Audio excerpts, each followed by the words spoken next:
Pronto, hoje é dia 11 de junho, estamos começando mais uma aula de Direito Penal 4 do turno da manhã. E hoje vamos começar a tratar sobre crimes contra a dignidade sexual. São crimes, assim, é um capítulo importante, né, no nosso Código Penal. Nós vamos ter aí as próximas 3 aulas cuidando dele e diversas infrações que às vezes, né, ocorrem aí, os abusos sexuais, estupro, casa de prostituição, crimes envolvendo uma pessoa ou mais, né, uma vítima ou mais de uma, tráfico de pessoas está relacionado com isso também, né, nós vamos ver nessas próximas aulas. Eu disponibilizei para vocês um pequeno caso, né, a respeito dos crimes contra a dignidade sexual. Quem que poderia apresentar para mim um resumo desse caso? Contar aí do que ele se trata?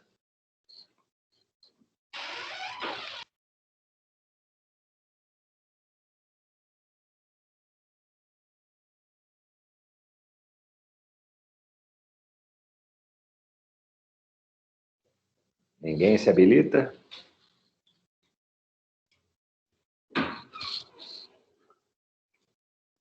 Vocês chegaram a ver o caso? Sim. Sim? Caso ninguém vá, eu posso falar, então. Vai lá, Bruna, diga então. Não vou deixar esse silêncio, né? Esse incômodo silêncio pairando no ar. Então vamos lá. Então, tinha uma família, o pai da família, teoricamente, era um pedreiro, a mulher dele era madrasta da filha, e ele teve que viajar para procurar um trabalho, já que ele estava passando por dificuldades, de emprego e tudo mais. E aí, quando ele viaja, na hora que ele volta, ele se depara com uma situação em que as duas estavam, praticando atos sexuais com um outro menino de 18 anos, e acho que elas estavam meio que se prostituindo, então elas estavam vendendo isso. E no caso, ele se assusta muito, pega a filha, acaba com o casamento e leva a filha, e depois acho que a avó da menina vai lá e faz uma denúncia falando que a menina era virgem, aí fazem um exame e eles veem que ela não era mais virgem, mas não sabem quando que ela perdeu essa virgindade, se foi decorrente desse ato ou não. Então agora a gente tem que ver se teve alguma causa de prescrição, alguma preliminar, essas questões para defender. Ótimo, muito bem. Faltou algum dado, pessoal? Vocês acham que tem alguma coisa, alguma informação importante que pode ser adicionada ou a Bruna descreveu bem o caso? Faltou a questão da menina ficar grávida por causa dessas relações. Ah, tá. Ótimo. Então, assim, ela ficou grávida, né, em decorrência dessa situação. O Matheus está falando também uma coisa importante. A menina era menor de 14. Muito bom. Alguma outra informação?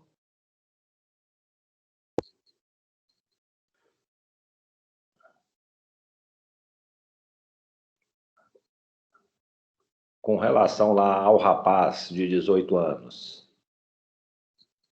Que ele era viciado. Ele não tinha consciência, né, de que ela...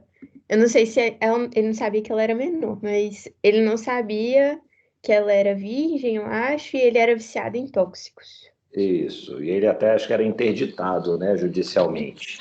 Isso aí. Isso. Ótimo, então. Então, acho que o caso está bem esclarecido, né, delineado. Aí acabou que a Kátia, né, que é a madrasta, ela foi acusada pelo Ministério Público pela prática do crime de estupro de vulnerável e também, na verdade, assim, né, um concurso material de crimes. Ela teria praticado um estupro de vulnerável com a enteada e também com relação ao rapaz aí de 18 anos que seria, né, dependente de drogas, interditado judicialmente. Como defensores dela, o que vocês diriam para poder melhorar a situação? Qual que seria a tese defensiva? Ou não tem escapatória? É condenação certa? A gente tem a questão do consentimento da vítima também, né? Só que aí o problema é que ela era menor. Então já fica meio difícil essa tese. Eu acho que É, também, ah, talvez argumentar sobre o estado de necessidade, né? Porque ela achava que o marido ainda estava desempregado e às vezes só o trabalho dela como doméstica não estava conseguindo sustentar as duas filhas, né? isso aí pode ser um caminho também, né? O estado de necessidade. Aí a gente tem que ir lá verificar no artigo, acho que 23, né, do Código Penal e seguintes aí, os elementos do estado de necessidade, se realmente eles estão caracterizados, mas é uma tese. Diga lá, Matheus.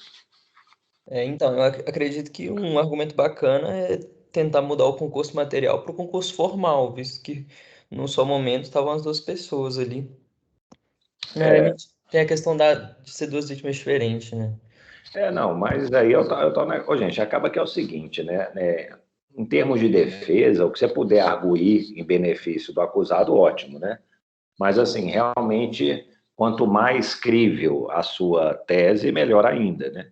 Mas, às vezes, é uma situação mesmo. Falei aqui, ó, foi tudo praticado no mesmo contexto. Então, assim, foi uma conduta única com duas vítimas. Você poderia argumentar aí, ó, um concurso formal.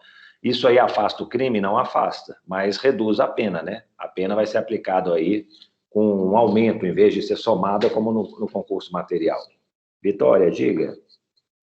Professor, eu queria perguntar Hum. se o crime poderia ser enquadrado no artigo 218-B, ao invés de estupro de vulnerável, ser favorecimento da prostituição de criança.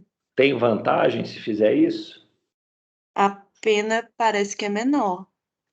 Então, assim, às vezes uma alternativa que vocês também vão ter é essa aqui, ó, tá certo, o crime houve, não tem como negar a prática sexual.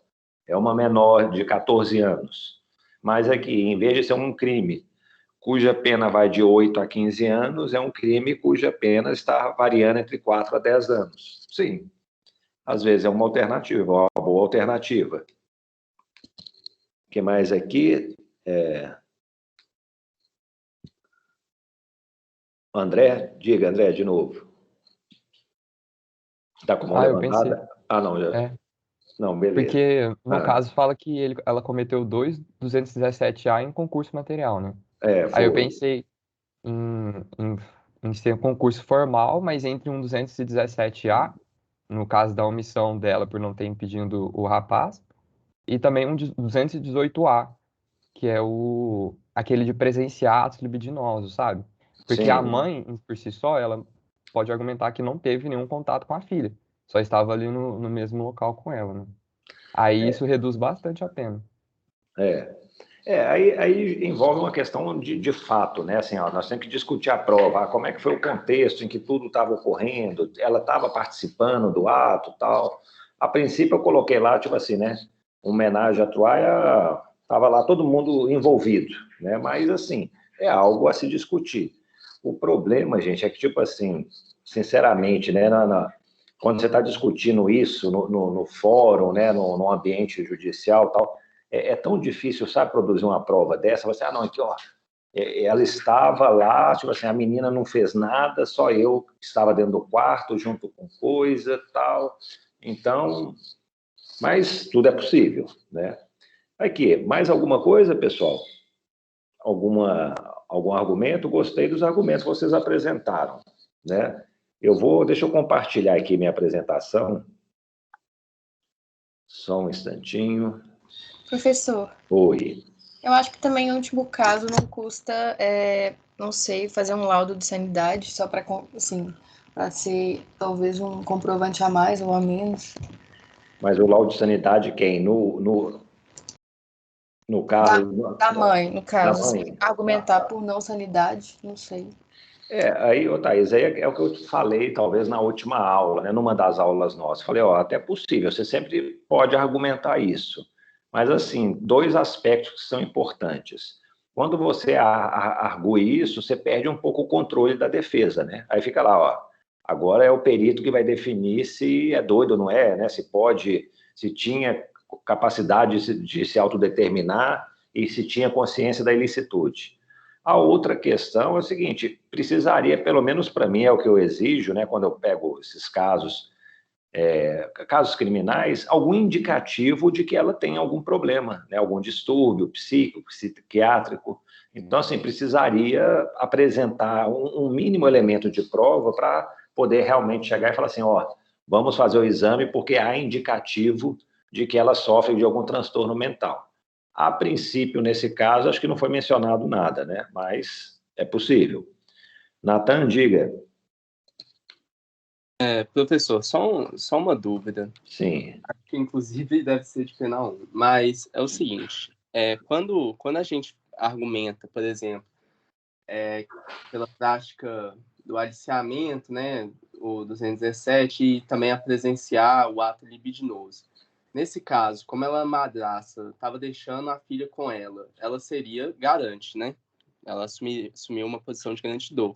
O que incorreria para ela também a prática, sabendo que a menina era menor que de 14 anos, consequentemente, se ela promovesse, ela também seria um estupro de vulnerável, né? Por comissivo omissivo. A minha pergunta se como o menino, né, de 18 anos, era interditado, possivelmente, como a Bruna mencionou, não sabia, então cometeu um erro de tipo,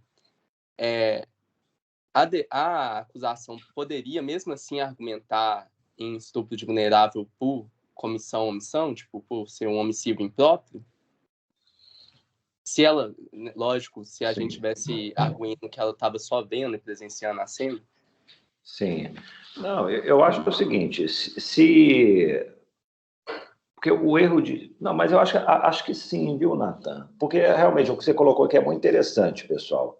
Vejam bem, ela está aqui sendo acusada por uma, tipo assim, uma ação, né? Ela teria praticado os atos libidinosos lá com a enteada. Mas, assim, a princípio, ela também poderia até ser acusada por uma omissão, desde que ela soubesse que, por exemplo, a enteada estivesse tendo um relacionamento aí com um jovem de 18 anos e ela não tivesse tomado nenhuma providência, né? Considerando que a enteada estava sob a guarda dela, né? O pai viajando e tudo mais. Aí você está falando o seguinte, então, ó, se tem um erro de tipo durante a ação, poderia, a princípio, né, talvez excluir aí a prática do crime. Aí você está falando em termos de garantidor, ela não sabia, eu acho que se aplicaria o mesmo raciocínio, viu, Natan? A princípio, assim, pelo que você está me falando, eu acho que eu pensaria, a circunstância fática não muda muito. O que está alterando aí nos casos que você colocou é a ação ou omissão, né? Mesmo o garantidor ele pode, talvez, né, um crime omissivo, ele pode se justificar, digamos assim, por um erro de tipo. Eu acho que, a princípio, não teria nenhum problema, não. É uma tese que se aplica aos dois tipos de conduta, tanto uma ação quanto uma omissão. Não sei se essa a pergunta e a resposta está adequada. Pessoal, Vamos lá, vamos continuar. Tá bom, obrigado, professor. Tá. Pessoal, aqui, vamos lá, então. Esse aqui, acho que é a última vez que eu apresento esse slide para você, viu, pessoal? Mas, assim, lembrem-se sempre, defesa penal, primeiro preliminares, questões de causa de extinção de punibilidade, o mérito propriamente dito. Aqui nós não vamos falar nada de preliminares, se bem que a gente até poderia arguir uma questão preliminar, pessoal. Quem que foi a pessoa responsável a levar todos esses fatos ao conhecimento da autoridade policial? Alguém se lembra? A avó? A avó. Aí a gente poderia chegar, então, tipo assim, a princípio, a avó poderia fazer uma representação, né? Ela comunica a prática de um crime. Dependendo de quando o crime foi cometido, né, a avó talvez não teria legitimidade para fazer isso. No caso especificamente, o que acontece? Em se tratando de um estupro de vulnerável, a ação é pública incondicionada, não precisa nem de representação, nem de nada, né? Chegando ao conhecimento da autoridade policial, já está caracterizado, não precisa não precisa de nenhum ato da vítima, né, de manifestação de vontade. Mas, assim, isso aí era uma coisa, dependendo de quando o crime foi praticado, no passado não era sempre assim. A gente poderia ter uma questão aí processual, falando aqui, ó, houve um defeito de representação. quem ofereceu a representação não tinha legitimidade, não tinha o pátrio poder sobre a vítima, né, nada disso. Mas não é o caso, né? Só estou exemplificando. As prejudiciais de mérito aqui, prescrição, tal, acho que não. O crime foi em 2018, relativamente recente, né? Tem 3 anos, então não vai ter ocorrido prescrição. Vamos discutir essa questão, culpado ou inocente, o fato não existiu, foi mencionado aqui, ó, uma causa de excludente da ilicitude, estado de necessidade. Será que isso aí foi caracterizado? Mas uma coisa também que eu queria mostrar para vocês é o seguinte, nem sempre a melhor defesa penal é tipo assim, vamos excluir toda a carga condenatória. Ele é inocente, o fato não ocorreu, ele agiu, é atípico, ele agiu sob legítima defesa, nem sempre isso é a melhor solução. E aí vocês já muito bem apresentaram um outro caminho. Muitas vezes, discutindo o mérito de uma ação penal, a condenação é meio que inevitável. Tipo assim, ó, tem lá um fato típico, ilícito, culpável, a pessoa, né, tem provas que vinculam aquele agente à prática desse crime, e aí o que fazer? Então, talvez a gente tenha alternativas. Então, assim, ó, ele está sendo denunciado por estupro de vulnerável, ela, né? É uma pena elevada, 8 a 15 anos. Um concurso material, imagina, ela pode pegar aí até 30 anos, dois delitos. Será que eu não consigo desclassificar para uma conduta que seja um pouco mais branda?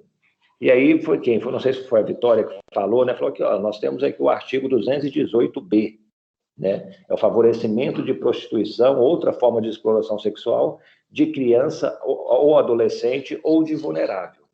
Então, assim, aquela pessoa, né, que submete alguém a uma exploração sexual, talvez fosse o caso, ela pratica um crime previsto no Código Penal, porém com a pena mais branda, de 4 a 10 anos. Dependendo da pena que for aplicada para ela, né, admite-se até uma substituição por pena restritiva de direitos, aí foi um crime só a pena mínima, 4 anos. Então, a desclassificação é uma alternativa que a gente sempre tem que pensar. Um exemplo que ocorre de desclassificação que é muito comum, drogas. A pessoa é acusada de tráfico de drogas e, normalmente, a tese de defesa é o quê? Não, vamos desclassificar para o usuário de drogas. Ele realmente tinha droga, não tem como negar, foi apreendida a droga, as pessoas perceberam, viram que ele estava lá portando a droga, mas não era para consumo alheio, era para consumo próprio. Então, é uma boa, e a diferença de pena é muito grande. A pena do tráfico de drogas é de 5 a 15 anos. A pena para o usuário, né, o porte de droga para uso próprio, nem se prevê pena de prisão. É pena restritiva de direito, alguma advertência, uma coisa mais branda, multa, né? Outra coisa, ó, não tem como desclassificar, né? Talvez nesse caso aqui a melhor tese de defesa seja da desclassificação. A gente poderia chegar e falar assim, não, aqui, ó, houve aqui, ó, o fato é atípico. Atípico como? Houve um erro de tipo, né? Eu achava que ela já tinha todo o conhecimento sexual, ela parecia que se portava como uma adulta, mas é uma tese de difícil acolhimento, talvez, porque ó, elas conviviam juntas, né? Faziam parte da mesma família. A madrasta não saberia qual que realmente era a idade da sua enteada. Aí a gente pode falar, não, mas no caso aí, ela já tinha uma experiência. Onde é que entraria isso? Falar assim, ó, ela já tinha uma experiência muito grande e sexual, já conhecia, ela não era mais virgem, já conhecia, já teve relacionamento prévio. Onde que a gente poderia talvez encaixar isso? O que vocês acham? É uma causa de exclusão de ilicitude, culpabilidade, atipicidade?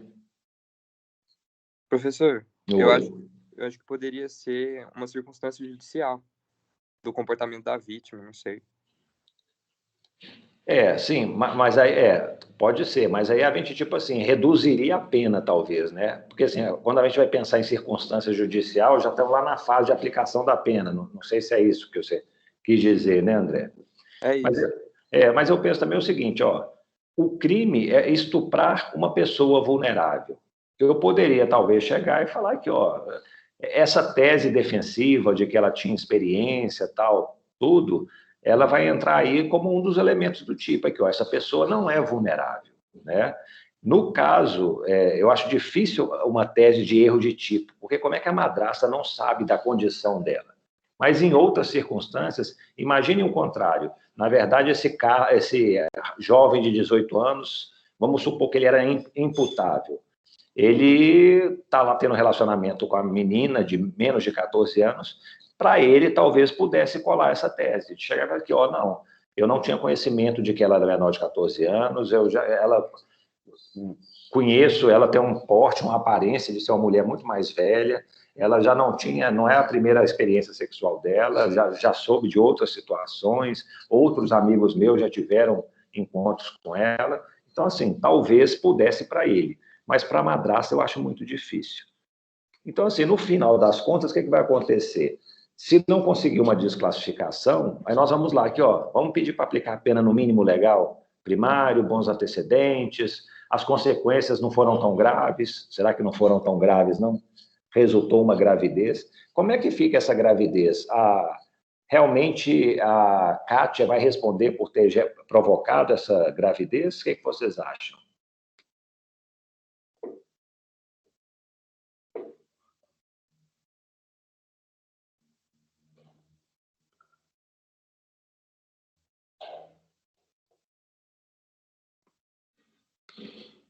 Porque vocês me falaram aí, né, que acabou que no final das contas resultou numa gravidez.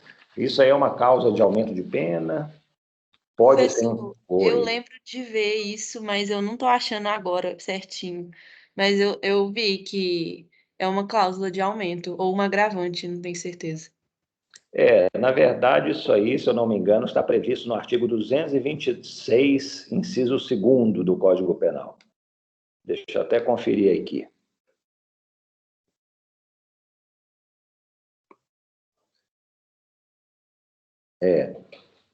Não, aqui, ó, o 226 segundo é o seguinte, a pena é aumentada da metade se o agente ascendente, padrasto ou madrasta, tio, aí é a questão da relação entre a vítima, né, e o agente. Tem um outro aqui que eu mencionei, a outra causa de aumento é o 234A. Oi, diga. Não, eu ia falar isso mesmo, que eu tinha acabado de achar, é o inciso terceiro aqui. O inciso terceiro. Então, 234A, inciso terceiro, diz que, né, nos crimes previstos nesse título, a pena aumenta de metade a 2/3 se do crime resulta gravidez. Como é que a gente vai analisar isso? Uma mulher pode provocar gravidez em outra? O que vocês acham? Como é que a gente poderia evitar apresentar uma defesa em relação a isso?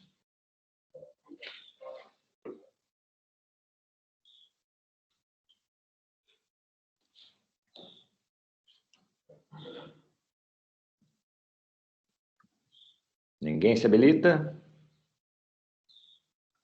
Vai lá, Pedro. Talvez se a gente falar que ela cometeu o crime por omissão, professor, por omissão imprópria, igual o Nathan tinha falado, aí poderia aplicar esse. Sim. Aqui, um detalhe. A princípio, mesmo uma mulher, ela poderia, talvez, responder por essa causa de aumento de pena. Porque, assim, considera-se uma circunstância objetiva. Sabe que, ó, daquele ato praticado, houve o concurso de homens, mulheres, tal, misturado. Mas resultou uma gravidez. Então, assim, obtido esse resultado, incidiria a causa de aumento. Então, assim, mesmo uma mulher, né, incapaz de conceber uma outra mulher, a princípio, né, no relacionamento sexual, poderia responder. Diga, Nathan. Professor,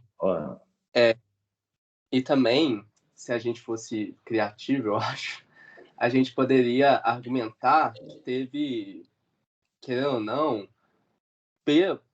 pelo agente ser inimputável, ela, né, o menino de 18 anos, a gente poderia falar de uma autoria imediata, né? E aí, como o inimputável foi um instrumento, né, podendo ser um instrumento na mão dela, né, se a gente fosse ver dessa forma, responderia pela gravidez.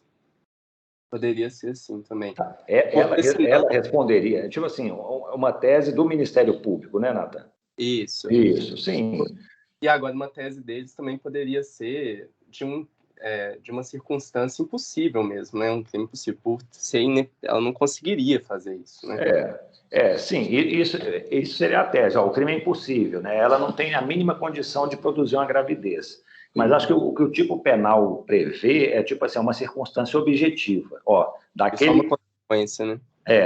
Daquela coisa houve um resultado, esse resultado vai aumentar a pena. Então, aqueles que contribuíram para provocar o delito respondem pelo resultado ocorrido. Eu acho que talvez nesse caso, o Pedro levantou a mão de novo, diga, Pedro. Isso não seria responsabilidade penal objetiva, não, professor? Tem um indicativo assim, né? Isso que eu ia até falar, ó, parece que está, né, a pessoa, independentemente assim da vontade dela, produzir um resultado. Mas assim, acaba que, Pedro, o Código Penal ele tem essas coisinhas assim, meio de umas nuances, né, de responsabilidade objetiva. Igual, por exemplo, como eu mencionei da última vez, aquela actio libera in causa. A pessoa bebeu voluntariamente, depois totalmente assim, sem noção da realidade, ela comete um crime. Aí dorme e acorda no outro dia, nem lembra aquilo que praticou. Aí você vai chegar, gente, como é que eu posso imputar um delito para essa pessoa se ela nem se recorda do que ela fez, ela não tinha a mínima consciência da ilicitude, da capacidade de se autodeterminar de maneira distinta? Mas qual que é a solução que o Código dá? Aqui, ó, se o início dessa conduta ele estava são e ele voluntariamente se colocou nela, ele vai responder. É meio que uma responsabilidade objetiva, né? Mas, então, o Código, por vezes, eu acho que ele vai ter isso. Então, nisso aqui, o que acontece não depende de aspectos subjetivos do agente, não. É uma circunstância elementar, não pode... É quase que elementar do tipo penal, embora não seja um tipo incriminador. Mas, igual, por exemplo, a questão do funcionário público. O funcionário público, nós veremos depois, lá nos crimes contra a administração, mesmo aquela pessoa que não seja funcionária pública, ela responde pelo crime como se funcionário fosse. A única questão é o que ela tem que saber que ela comete o crime junto com alguém que tem essa qualidade de funcionário público. É uma circunstância elementar que se transmite. Eu acho que nesse caso aí, o que se pensa é o seguinte, ela praticando relações sexuais com a tal, ela tem consciência de que pode resultar numa gravidez. E se resultar nisso, vai responder pelo ato. Então, assim, eu acho que esse é o fundamento, mas é um resquíciozinho mesmo de uma responsabilidade objetiva. Outra questão, pessoal, eu acho que nesse caso especificamente da gravidez, a melhor defesa, pessoal, seria o seguinte, aqui, não há nenhuma prova de que a concepção ocorreu naquele caso, naquele momento em que eles foram flagrados. Apurou-se aqui que aí começa a argumentar que ela falou que já tinha uma experiência anterior, ela não era mais virgem, não sei o quê, não tem prova. E realmente é muito difícil que se provar isso. Uma prova dessa, como é que vai acontecer? Vai ter que depois fazer um exame de DNA.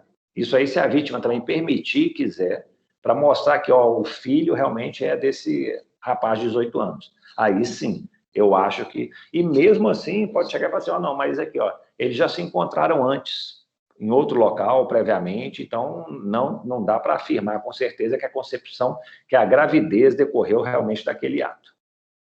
Uma última questão, gente. E aí eu estou falando, né, gente? Vamos tentar, então, afastar as causas de aumento, vamos tentar aplicar causas de diminuição, atenuantes, figuras privilegiadas. Se a pena é inferior a 4 anos, vamos pedir para substituir por pena restritiva de direitos.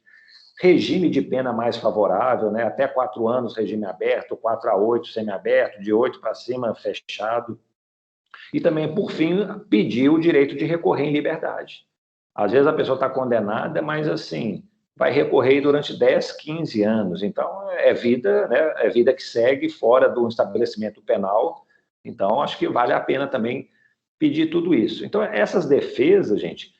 Algumas estão relacionadas ao mérito propriamente dito, né, como a desclassificação, né, mas as outras estão mais relacionadas à aplicação da pena, mas sempre quando é difícil apresentar uma tese de que a pessoa está isenta da prática do crime, né? Realmente um crime houve, mas vamos tentar dar um enquadramento que mais beneficia o acusado. Uma última questão, e a situação com um jovem de 18 anos. A Kátia realmente estuprou um vulnerável? O que vocês acham?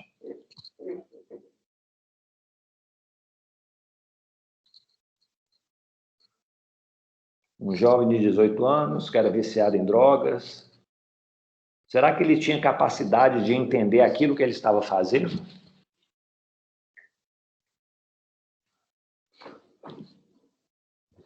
Será que foi ele que procurou-as, né? Foi lá na casa, ou ele foi obrigado, foi ludibriado para ter o relacionamento com as duas mulheres? Diga, Vitória.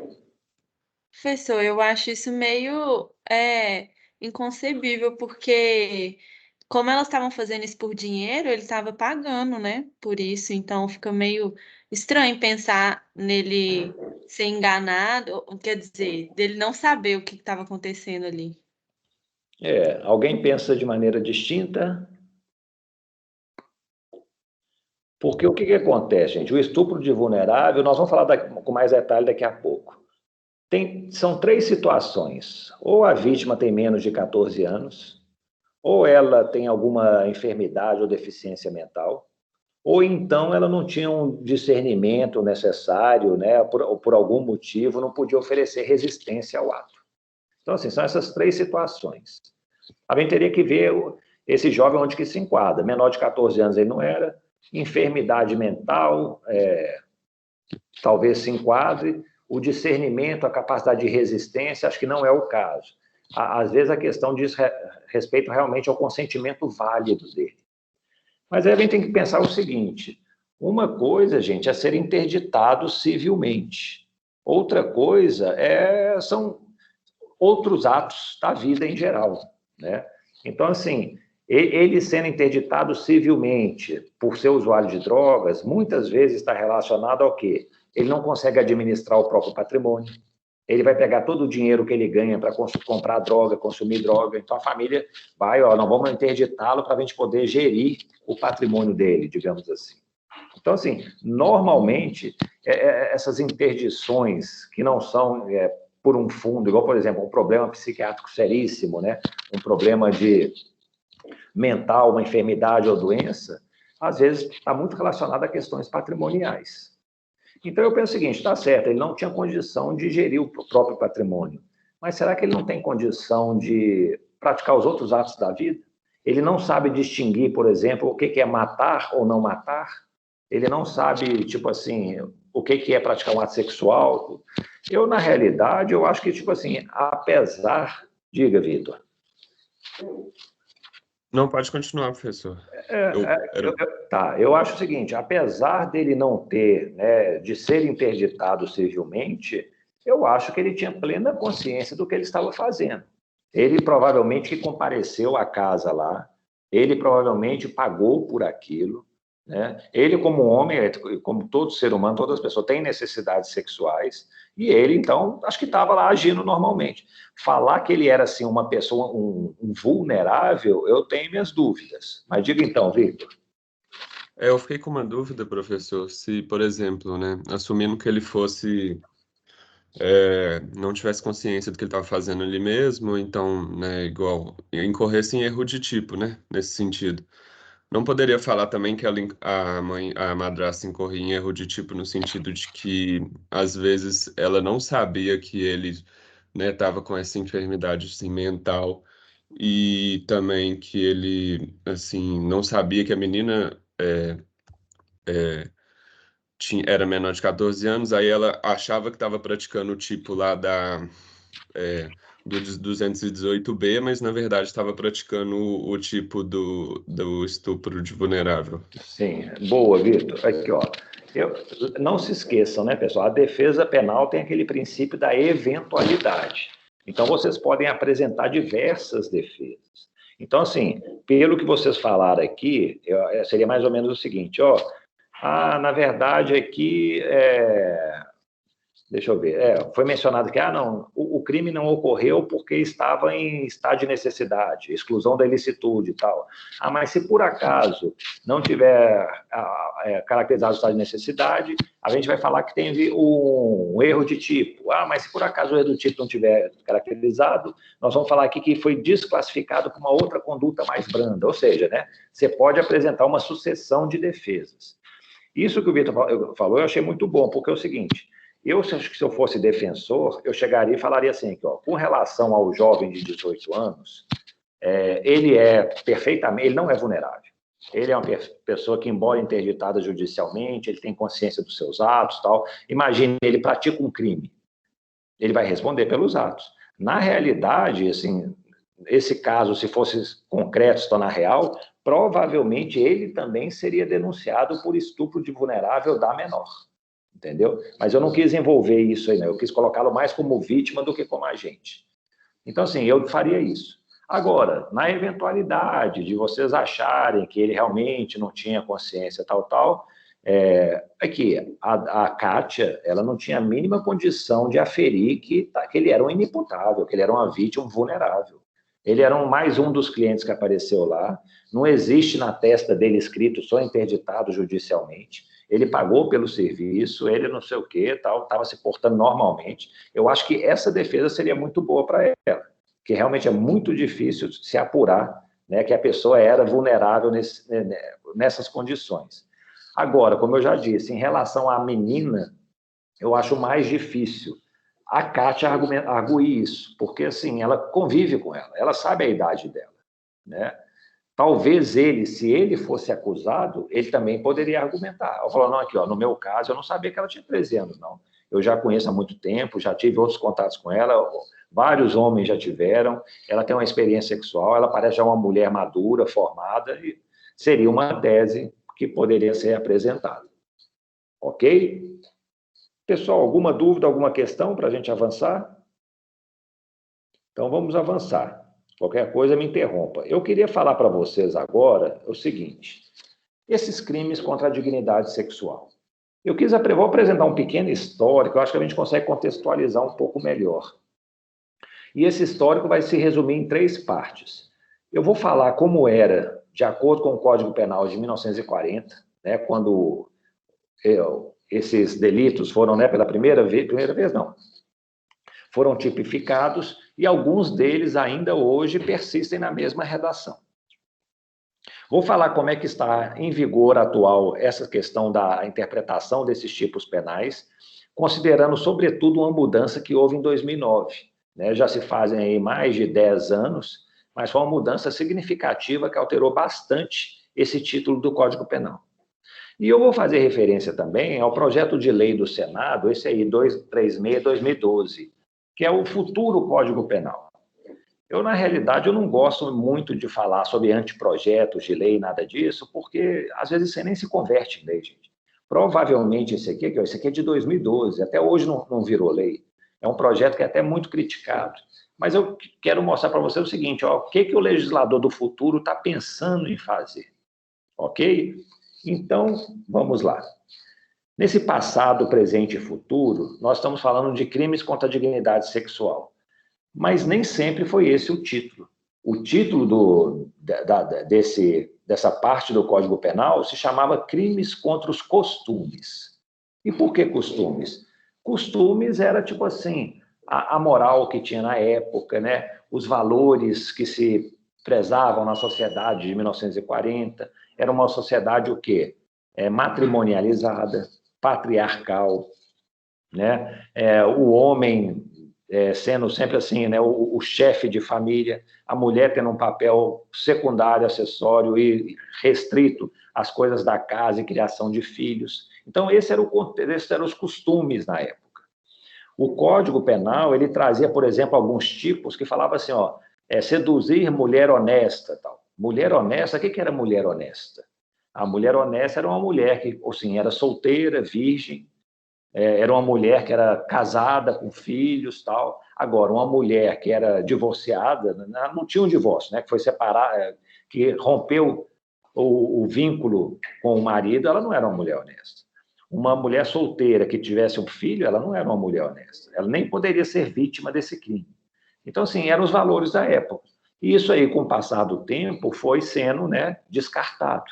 A tendência que se nota é o seguinte: quando a gente fala em crimes contra a dignidade sexual, tem muita coisa com relação a pecado, sabe? Crime e pecado.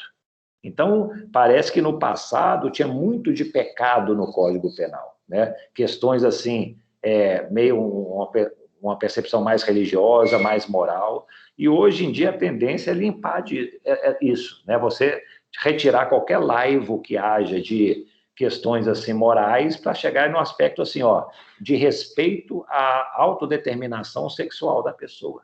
É isso que está sendo tutelado. Então, assim, as pessoas têm que ser protegidas na sua vontade, no seu consentimento de querer praticar, ter a sua própria vida sexual. Qualquer coisa que, com violência ou, eventualmente, com fraude, contrarie isso, isso aí pode ser um tipo penal. Antigamente, era uma situação, nós veremos daqui a pouco, muito mais problemática. Mas, então, vamos lá. O crime, acho que mais famoso é o estupro. Em 1940, nós tínhamos 2 tipos de infrações, o estupro e o atentado violento ao pudor. Sabem qual é a diferença de um e outro? Já ouviram falar sobre isso? Tinha uma diferença de pena. O estupro era punido mais severamente do que o atentado violento ao pudor.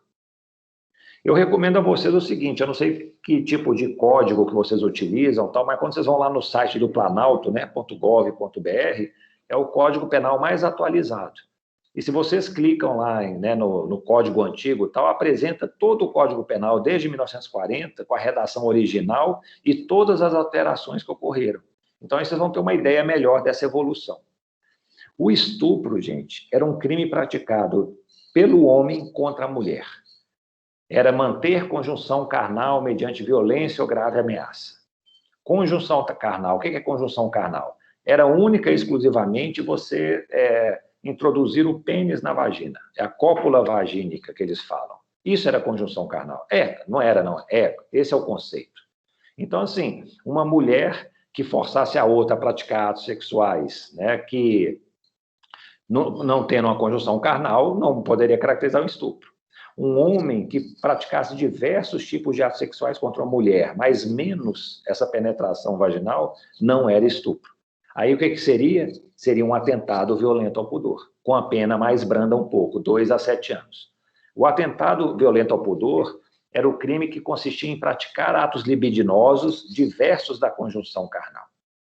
Então, assim, um homem que fosse violentado por outro homem não era um estupro, porque não houve uma conjunção carnal, mas houve a prática de um sexo anal. E, nesse caso, o que acontece?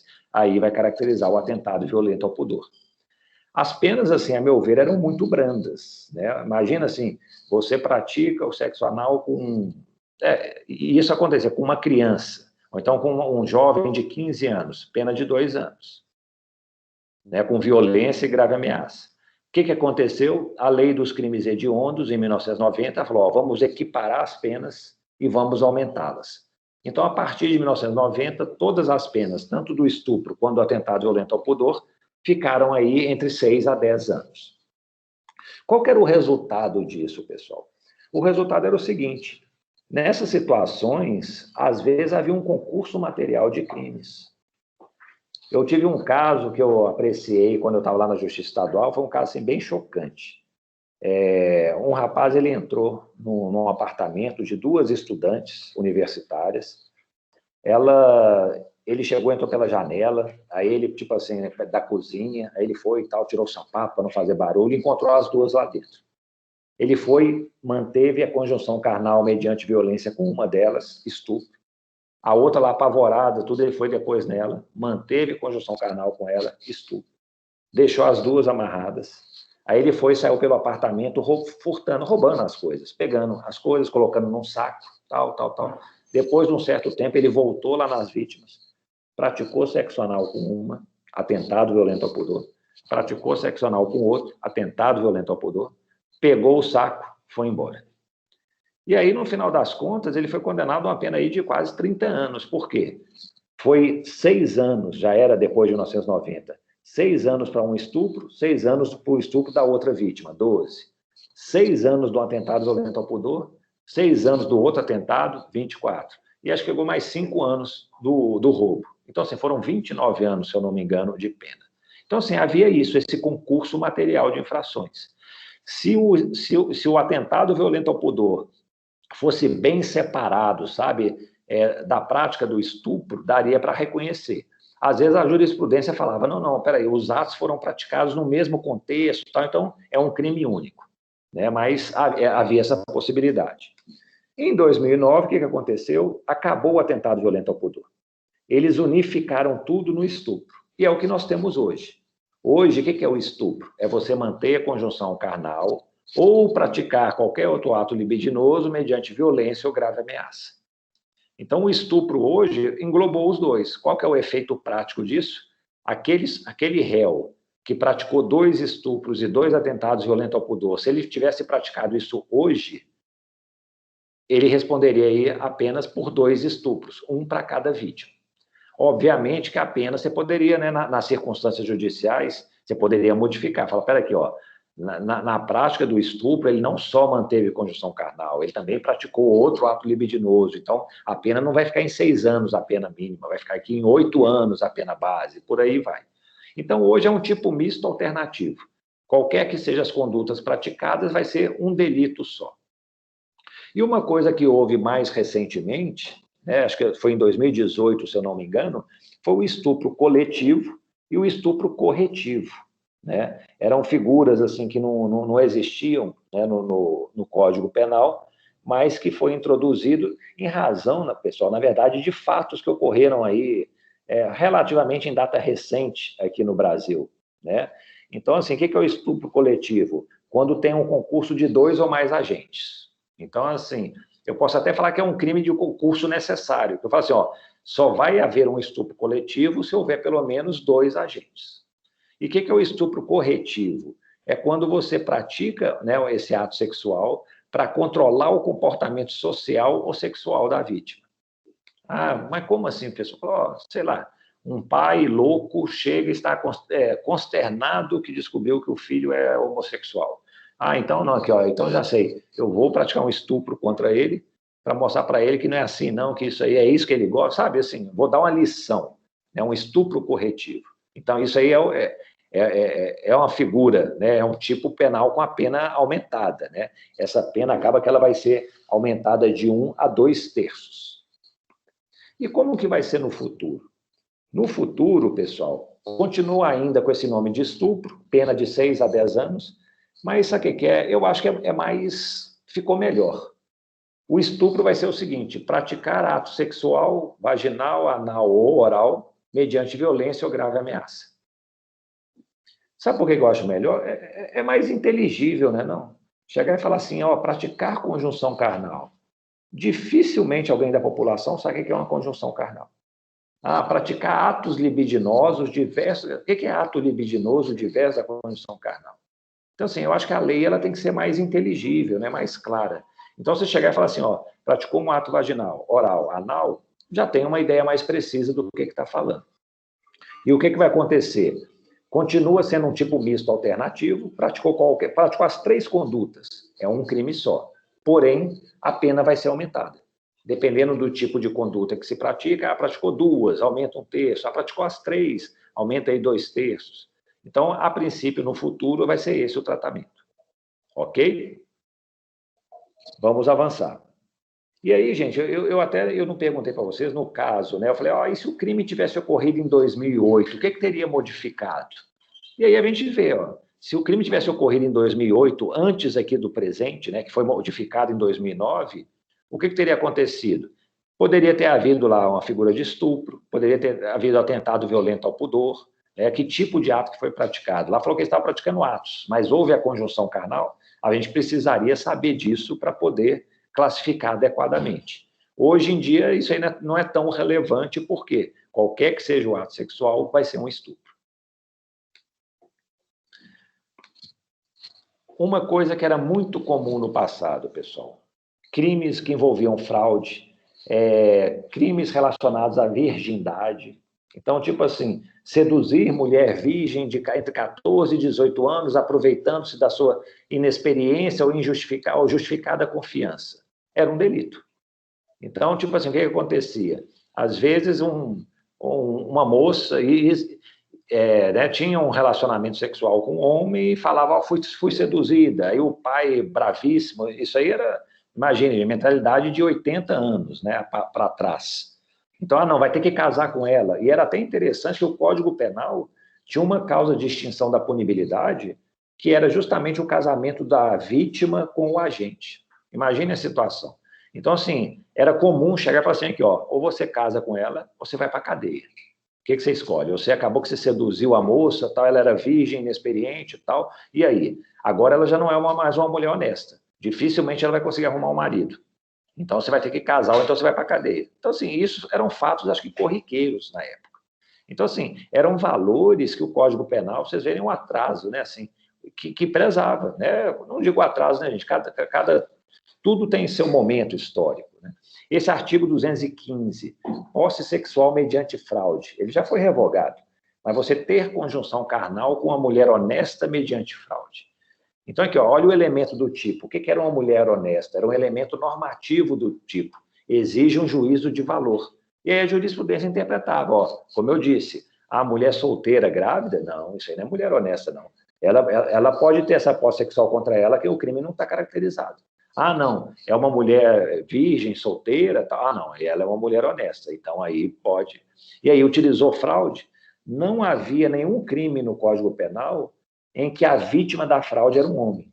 Todas as vítimas de fraude, todo tipo penal desse título que envolvia fraude era mulher, ou seja, era a parte frágil tal, que era vítima do homem. O que aconteceu hoje? O único resquício de fraude que nós temos no Código Penal hoje é esse artigo 215. Ele passou até essa nomenclatura, violação sexual mediante fraude. E o que significa essa violação sexual mediante fraude? É você ter conjunção carnal ou praticar ato libidinoso, né, utilizando-se de fraude ou algum meio que impeça ou dificulte a manifestação de vontade da vítima. Pena de 2 a 6 anos. Vocês conseguem imaginar uma situação dessa? Hoje em dia, como é que pode alguém responder por violação sexual mediante fraude? Quem consegue aí pensar num... Professor, eu lembro um caso, eu não sei, inclusive foi em alguma aula, mas, por exemplo, um irmão gêmeo, por exemplo, que finge ser o irmão, por exemplo, que é namorado da vítima, e aí tem uma relação sexual com ela. Eu lembro, não sei se é o professor Galvão, que falou que nesse caso seria uma fraude, enfim. O Gabriel também está falando, ó, quando tem um abuso do poder religioso, sim, houve um caso, Gabriel, que eu me lembro, vocês devem achar no YouTube se procurarem, era um pastor, que esse pastor chegava e falava assim, ó, para as moças, eram casadas, tudo, eles iam na igreja, falava aqui, ó, vocês estão com o diabo no corpo, mas nós temos que matar esse diabo, e para matar o diabo eu preciso ter conjunção carnal com vocês. Então, só tendo a conjunção carnal que eu consigo matar o diabo. E várias mulheres concordaram, acreditavam piamente que isso era verdade, e várias tiveram... Aí elas começaram a perceber que isso era um golpe, não sei em que momento, foram lá e representaram na polícia contra o... Falaram, né, apresentaram a notícia-crime. Falaram que ó, ele está fazendo isso. E foram várias que foram vítimas disso. E ele foi acusado de violação sexual mediante fraude. Tem o caso do João de Deus, né, gente? Nós vamos ter uma das aulas aí, nós vamos falar muito sobre esse caso. Mas será que isso aí era uma violação sexual mediante fraude? Que ele se valia, né, aquelas pessoas que iam lá em busca de um auxílio espiritual, de uma cura espiritual, tudo, e ele ia, se aproveitava delas, né, fingindo que daria esse alento espiritual e abusava sexualmente. Então, assim, existe alguma coisa ainda hoje, mas sabe o que vai acontecer no futuro? De acordo com o anteprojeto, não vai ter mais nenhum delito com fraude envolvido. Então, é mais ou menos assim, ó, gente, o estelionato sexual, problema de vocês, fiquem espertos, porque não vamos mais ter nenhum tipo de previsão. Então, o que a gente observa é que está tendo uma desidratação da proteção penal relativamente à fraude. Antes, talvez, a proteção era maior, hoje nós temos um único tipo penal, no futuro, acho que não teremos mais nada. Avançando. Isso aqui, gente, hoje, se alguém pega um objeto e introduz, por exemplo, na vagina de uma mulher, que tipo de crime seria? Estupro. Estupro, muito bem. No passado, gente, isso aí não é uma conjunção carnal. No passado, ia ser o artigo 214, um atentado violento ao pudor, né? Um ato libidinoso diverso da conjunção carnal. Por que eu estou falando isso? Né? Hoje vai ser o estupro, tal. É porque no futuro pretende-se criar um tipo penal específico para isso. Eu fico me perguntando, gente, precisa mesmo? O que tem hoje já não resolve, mas assim, o legislador está querendo, ó, vai ter o crime de manipulação e introdução sexual de objetos. A pena vai ser a mesma do estupro, 6 a 10 anos, e eles estão fazendo isso, acho que sabe por quê? Cópia. No Código Penal espanhol tem esse tipo de infração, eles estão querendo copiar, não sei por qual razão. A princípio, a meu ver, né, é questão assim, não, vamos criar uma figura mais específica, pode ser, mas o estupro hoje, o atentado violento ao pudor do passado resolve, sobretudo se a pena é igual, né? Se a pena é igual, para que está fazendo um tipo penal diferente? A não ser que eu presumisse que era uma pena mais branda, ou então uma pena mais grave, talvez pudesse ter essa distinção. Mas uma coisa mais importante é o seguinte, gente. Antigamente, imagine, tipo assim, ó, a conduta do agente não chegou a uma conjunção carnal. Foi o que assim, ele apalpou o seio de uma mulher, ele apalpou a bunda de alguém e tal. Isso aí é estupro? Isso vai ser atentado violento ao pudor? Nós sempre tivemos muito problema em resolver isso, porque assim, era 8 ou 80. Imagina, chegou assim, né, dentro do ônibus, houve casos aqui, né, isso que gerou justamente esse novo tipo penal, artigo 215A. Houve casos lá no ônibus que um homem ficava assim, né, se masturbando perante uma mulher, mas assim, não chegou a encostar um dedo nela. Houve crime, estupro, tal, e ficou aquela discussão. Falou, peraí, o estupro pressupõe que haja violência ou grave ameaça. Ele não empregou violência ou grave ameaça. Falou, mas ele fez uma conduta muito séria. Eu falei, é sério mesmo. Mas o que pode ser aplicado para ele? Havia uma contravenção penal que se chamava importunação ofensiva ao pudor. Era uma pena mínima, era a pena de multa. Então, assim, não era um nada jurídico. Então, ficava aquele limbo. Ou coloca uma sanção de um estupro, que é muito severo, e realmente seria forçar o tipo penal, ou vai ser a contravenção, que é o nada. A pessoa vai para a delegacia e é solta imediatamente. Aí eles criaram, então, o artigo 215A, né? Se você pratica contra alguém, aí, tipo assim, não tem anuência dessa pessoa. Não significa que usou de violência ou grave ameaça, não tem anuência, né? Um ato libidinoso, com objetivo, né, de satisfação, né, da própria lascívia, isso é o crime do 215A.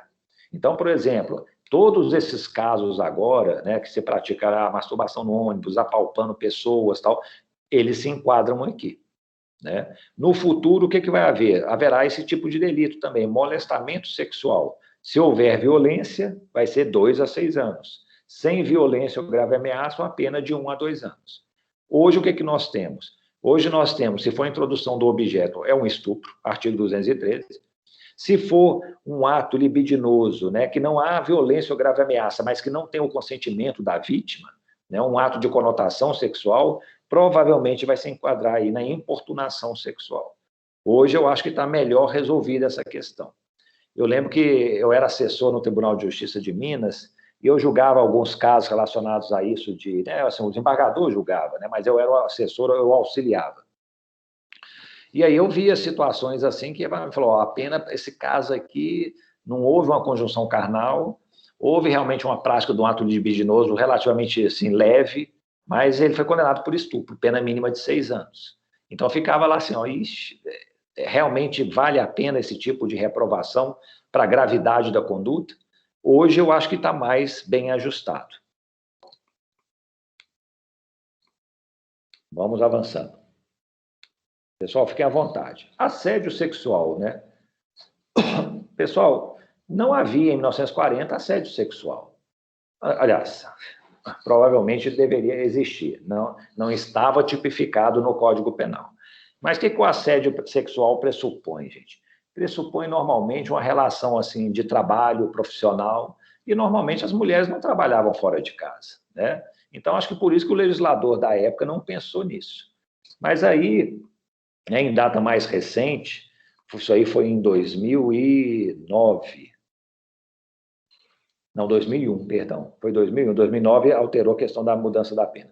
Em 2001, o legislador introduziu no Código Penal o assédio sexual. E o que é esse assédio sexual? É você justamente exigir de alguém, né? O tipo penal fala constranger, mas acho que o mais adequado, constranger no Código Penal sempre está associado à violência ou grave ameaça. O mais correto é exigir, porque não tem essa violência ou grave ameaça. Exigir de alguém com o intuito de obter vantagem ou favorecimento sexual, né? obter essa vantagem, né, valendo da sua condição de quê? Superior hierárquico, de ascendência, de, né, uma questão inerente ao exercício de emprego, cargo, função. Então, o exemplo clássico, né, é um chefe no emprego que fica assediando a funcionária, pedindo favores sexuais a ela, né, valendo-se da posição dele, né? A pena tem um aumento, a previsão de aumento, se for, né, de uma vítima menor de 18 anos, né? E outra coisa, e o assédio, gente, não precisa obter a vantagem devida. É um crime formal, né? Basta você executar a conduta de assediar que o crime está caracterizado. Dependendo do tipo de delito, se chegar a uma violência ou constrangimento, pode até caracterizar um estupro, né? Mas, a princípio, não. No futuro, como é que vai ocorrer com assédio? Na verdade, o assédio sexual, havia uma discussão muito grande aqui no Brasil, qual era a extensão dele. É o seguinte, só vale para relação de emprego, só vale para relação...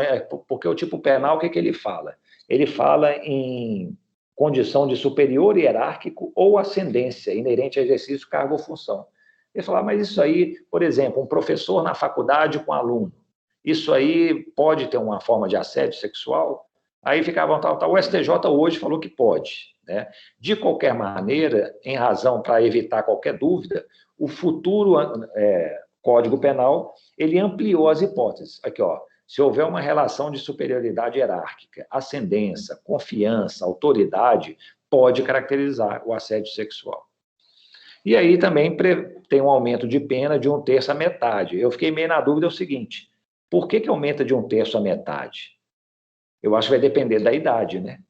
Então, tipo assim, ela tem 17 anos, aumenta 1/3. Tem 15 anos, vamos aumentar metade. Então, assim, acho que quanto mais jovem a vítima, acho que maior será o aumento.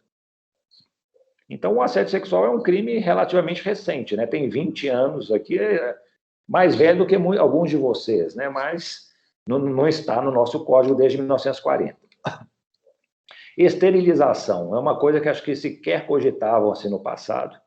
Hoje nós temos uma lei específica, que é o artigo 15 dessa lei 9263, você fazer uma esterilização cirúrgica em desconformidade com a lei. Quais que são os requisitos que a lei exige? Aqui, ó, se você for casado, você tem que ter o consentimento do cônjuge. Se você tem que ter mais de 25 anos de idade para fazer uma esterilização. Ou então você tem que ter filhos, entendeu? Pelo menos acho que 2 filhos, se quiser fazer antes disso. Então, assim, se você desobedece alguma coisa dessa, ao crime. E isso, gente, às vezes são crimes que se cometem com certa frequência, né? Eu me lembro que uma vez eu estava lá julgando um cara, não é julgando não, era um deputado federal que estava sendo acusado, eu fui fazer a audiência, o Supremo Tribunal Federal pediu para eu fazer a audiência lá para ouvir umas testemunhas. E aí eu fiz, o deputado estava sendo acusado de quê? Ele estava trocando votos por esterilização cirúrgica. Então, assim, as mulheres iam e falavam assim, vamos fazer a laqueadura, né? Ou a salpingotripsia, também como é conhecido. E aí, você vota em mim. Ele falou, não, tá bom, vamos fazer isso. E aí ele foi acusado disso e foi condenado no final. Então, assim, às vezes se realizam essas esterilizações sem o consentimento da pessoa, sem ela saber, né? E isso é crime. Eu estou falando isso, gente, isso aí não é um crime contra a dignidade sexual no nosso código, né? Mas, no futuro, vai fazer parte. Nós vamos ter o delito de esterilização forçada. O que é o crime contra a dignidade sexual, né? Que eu falei, é você ter a sua liberdade de autodeterminação sexual. Então, acho que isso aí está relacionado aqui, ó. O meu direito de reproduzir, né, talvez esteja relacionado à dignidade sexual também. E o crime é esse, a pena permanece, esterilizar alguém sem seu consentimento genuíno. Mais uma expressão aí para confundir, né? A gente tem consentimento, às vezes fala, né, voluntário, espontâneo, genuíno, e por aí vai. Estamos chegando ao fim, pessoal. Só dando uma passada. Essa aqui acho que é a última parte. Nós falamos muito hoje sobre estupro de vulnerável, né? Uma pena mais grave. Imagina, estupro 6 a 10, vulnerável 8 a 15 anos. Como é que se resolvia isso no passado? Nós não tínhamos estupro de vulnerável. Nós tínhamos o que se chamava de presunção de violência. Chegava o seguinte, aqui, ó, toda vez que acontecer determinadas circunstâncias, eu vou presumir que houve violência na relação sexual. Se houve violência, vai ser um estupro. ou um atentado violento ao pudor, dependendo do tipo de ato praticado. No passado, se a vítima não era maior de 14 anos, era alienada ou débil mental, não podia oferecer resistência, ela era considerava-se que havia presunção de violência no ato sexual. Então, um agente que teve um relacionamento com a vítima de 13 anos de idade, por exemplo, presumia-se que foi um relacionamento violento, e por isso estava caracterizado um estupro.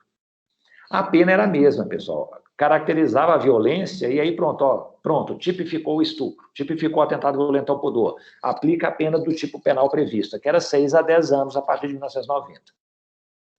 Essa presunção de violência era uma presunção, assim, os tribunais falavam que era absoluta, mas não era tão absoluta, ela admitia ponderações.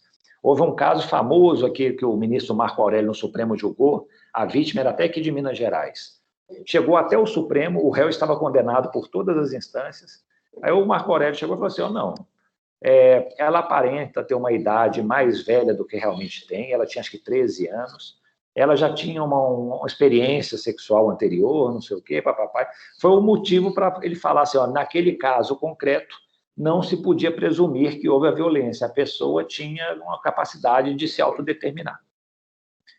Mas, assim, para tentar resolver melhor essa questão, o que aconteceu? Em 2009, incluíram o estupro de vulnerável.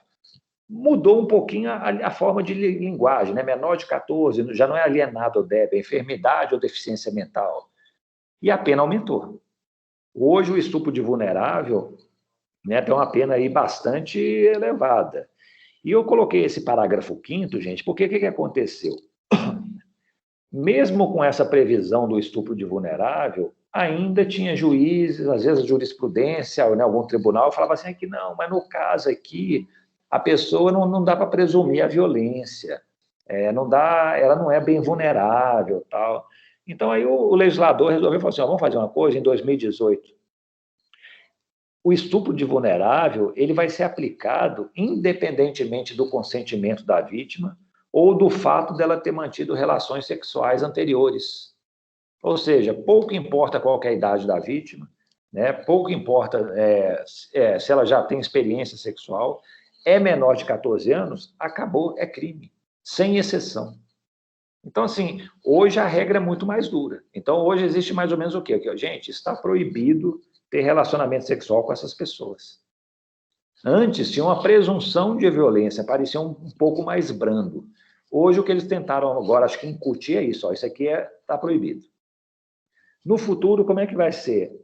Prevalece o estupro de vulnerável, a pena reduz um pouquinho, só que aí vai ser vulnerável o menor de 12 anos.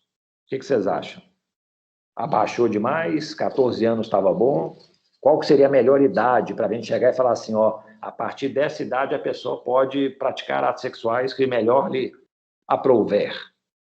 Para o legislador futuro serão 12 anos. Então, uma vítima que tiver 13 anos, ela não vai ser vítima de estupro de vulnerável. Por um lado, gente, faz sentido. Hoje nós temos o Estatuto da Criança e do Adolescente. Até 12 anos é considerado criança. De 12 para cima, vai ser até 18, né? Vai ser adolescente. O adolescente, ele pode praticar atos infracionais e responder por isso. Então, assim, um adolescente de 13 anos, se ele roubar, furtar, ele vai ser processado no juizado da infância e da juventude, pode aplicar para ele uma medida socioeducativa. Mas é estranho, então, tipo assim, peraí, então, hoje, se ele tem 13 anos, ele pode responder por um roubo que pratique, mas ele não pode decidir se consente ou não na prática de um ato sexual? Que tipo de responsabilidade é essa que assim, é parcial?